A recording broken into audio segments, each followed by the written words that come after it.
Hello guys, it's my graduation day. Wait. What do you like about this girl? I mean, there's like a lot of things. I'd probably start with I like the way she smiles. She got me staring for a while. Ang batang magsisipagtapos ng K-12 ay handa sa mundo at handa sa trabaho. Notification. She knows how to dress for special occasions. She got me thinking life could be better. These songs start to feel like love letters. It's what it is, man, whatever. Muli, ako si Jewelyn Galang Pascual, and congratulations to batch 2023 to 2024. Good luck to the next chapters of our lives. Thank you.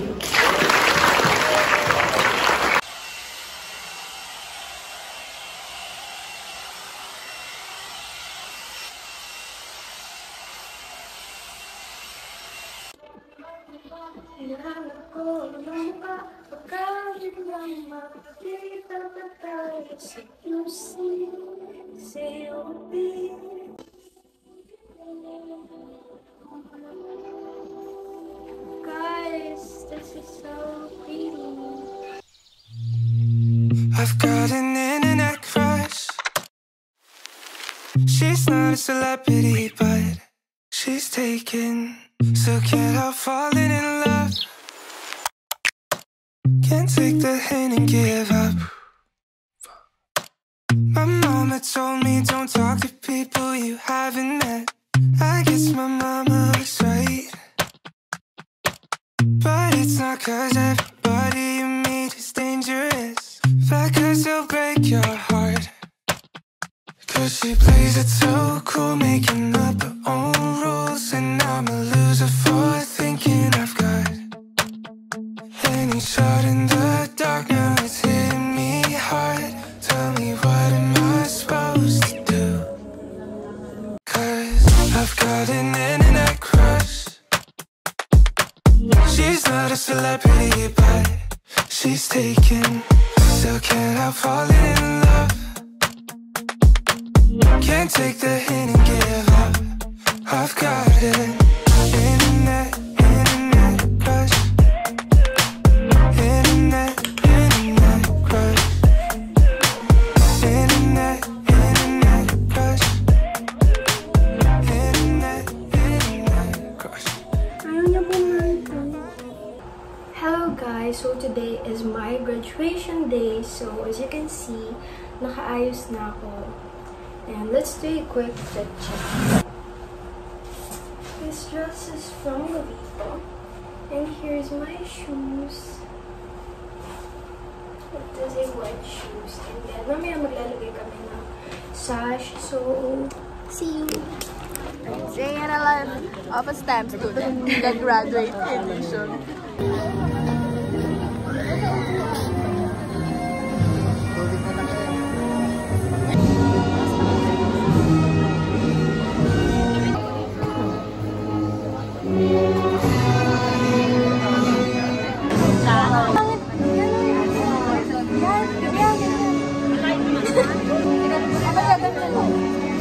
Yan.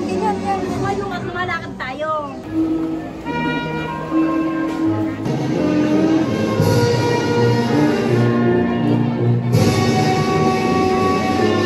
Bagay na natutunan nyo dito, academically and technically, ito ay magagamit nyo sa susunod na antas ng edukasyon na inyong tatahakin. Maaaring sa inyo ay may mga ilan na hindi magtutuloy ng kolehiyo pero pwede namang kumuha ng mga vocational courses. At alam kong handa na kayo dahil sa K-12 curriculum, we make sure na ang batang magsisipagtapos ng K-12 ay handa sa mundo at handa sa trabaho.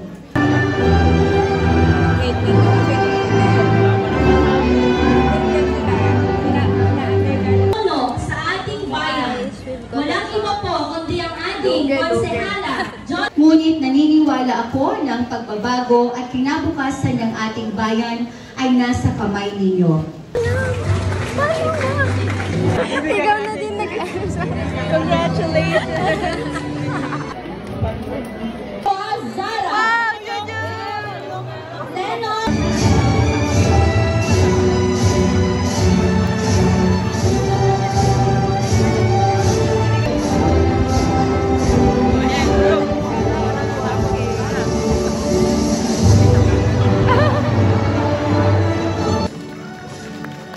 May pinakamataas na karangalan. Distinction Award CSE National. Ikatlong pwesto 2023 Science and Technology Fair. Ikasyam na pwesto sa on-the-spot Research Writing in 2023 Division Science and Technology Fair. Ikalawang pwesto sa CD4 Press Conference Photo Journalism English. Ikatlong pwesto, Division School Press Conference, Photo Journalism English. At siya po ang ating regional qualifier at nagkamit po siya ng ika-10 pwesto sa Regional School Press Conference, Photo Journalism English. Nagkamit ng natatanging parangal sa Communication Arts English.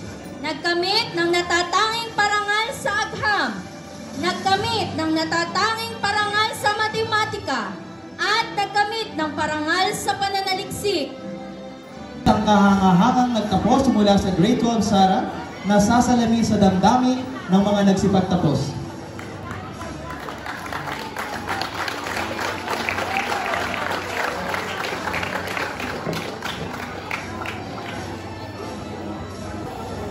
If I were to describe my whole senior high school year, especially my last year as a high school student, it would be the word uncertainty.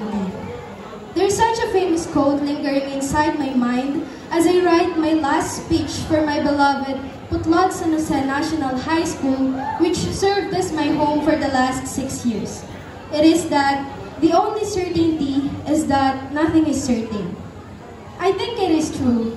But somehow, at something, I beg to disagree.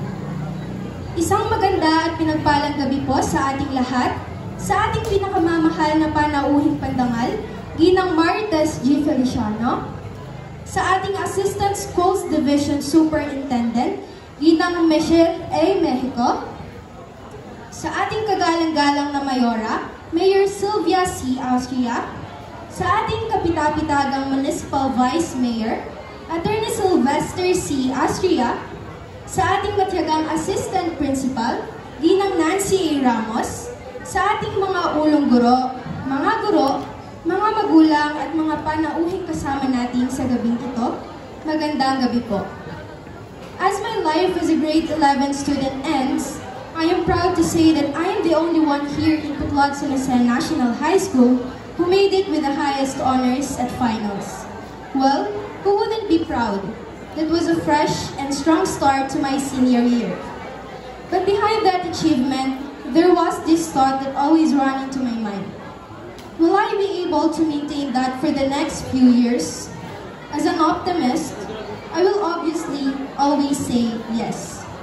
Honestly speaking, it was really hard to maintain that standard for myself where I had to get perfect scores for almost all of the quizzes, activities, examinations, recitations, and performance tasks, especially when I also had to compete for contests while also being the leader for our research subjects.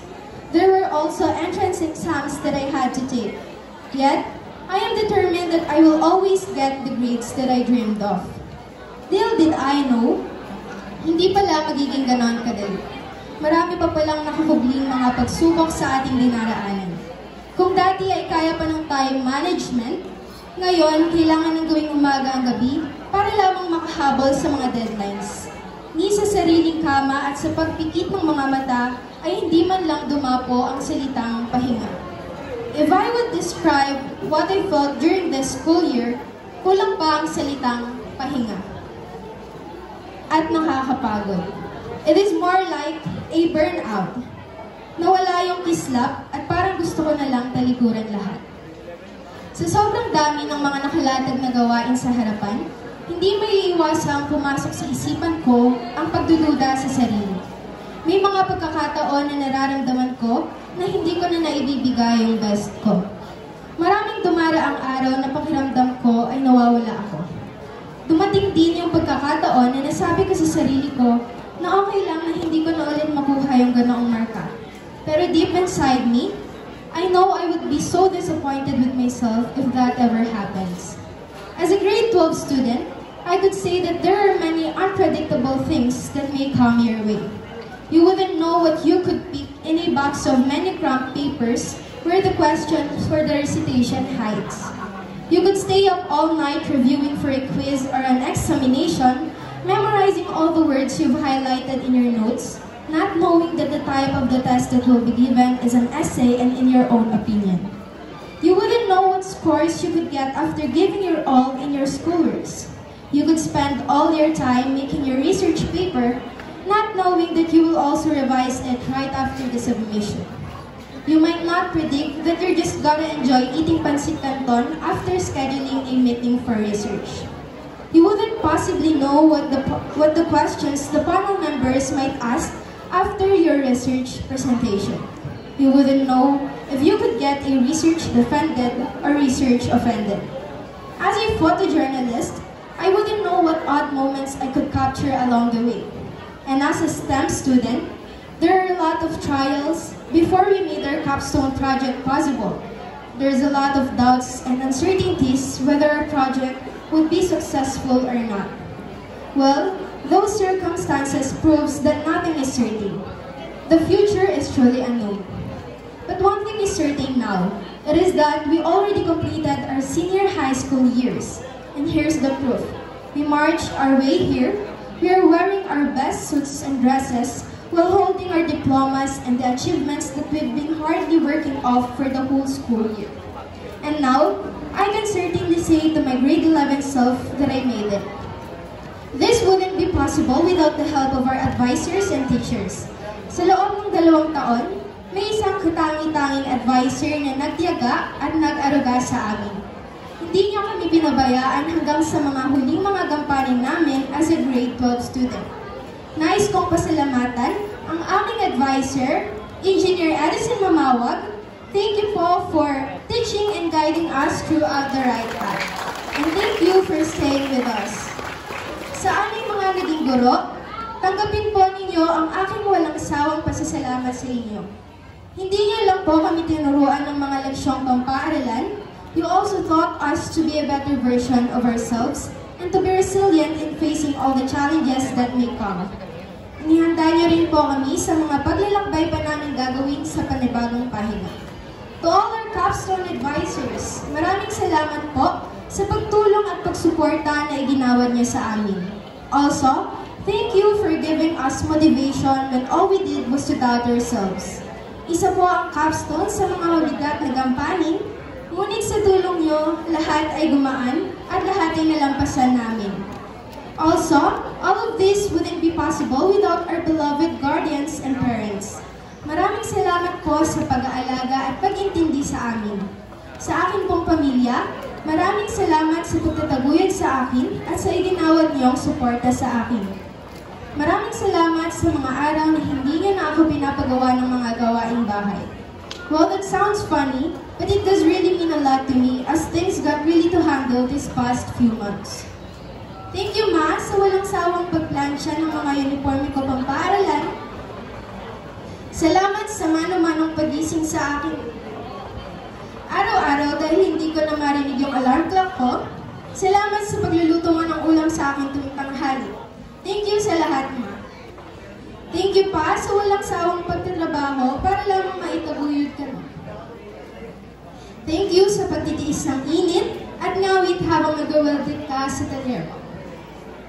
To my selfless tita, to my nanay and tatay who give their unconditional support and love, salamat din sa lahat ng suportang ibinigay ninyo sa akin. To my kuya who is now in heaven, I hope Bunso made you proud once again.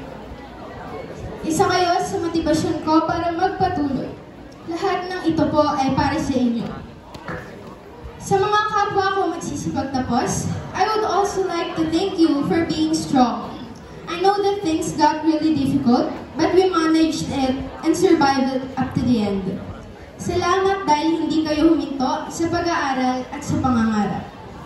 I also want to take this opportunity to show how grateful am I to my loved ones and friends. Thank you for making things bearable. To my group of friends who served as my ka-service for the 2 school years, I am thankful for everything you've done for me. I will always cherish all those precious memories. To my fellow Zaranian, I am proud of you. Thank you for keeping me sane for this whole year. Maraming salamat sa mga tawanan, sa mga aral, sa pagtutulungan, at sa pagpapalakas ng loob, sa mga kulitan, at sa mga iyakan. After all, I still also proudly say that I also still bleed blue and yellow. I'm truly grateful for your cooperation and dedication you have given, and thank you to all those memories that I will always cherish.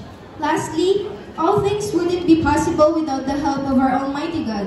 He offered us the help, blessings, guidance, strength, and knowledge to achieve all of this. Salamat po, Ama. Indeed, nothing is certain, but all things are possible, even the impossible. You just have to trust yourself, be strong, and live in faith. Muli, ako si Jewelyn Galang Pascual, and congratulations to batch 2023 to 2024. Good luck to the next chapters of our lives. Thank you.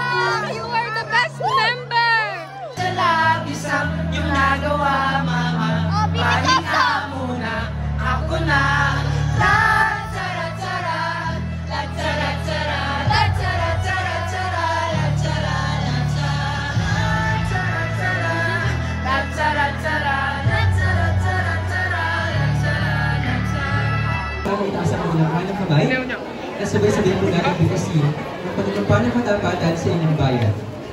I state your name, John Elton Flores.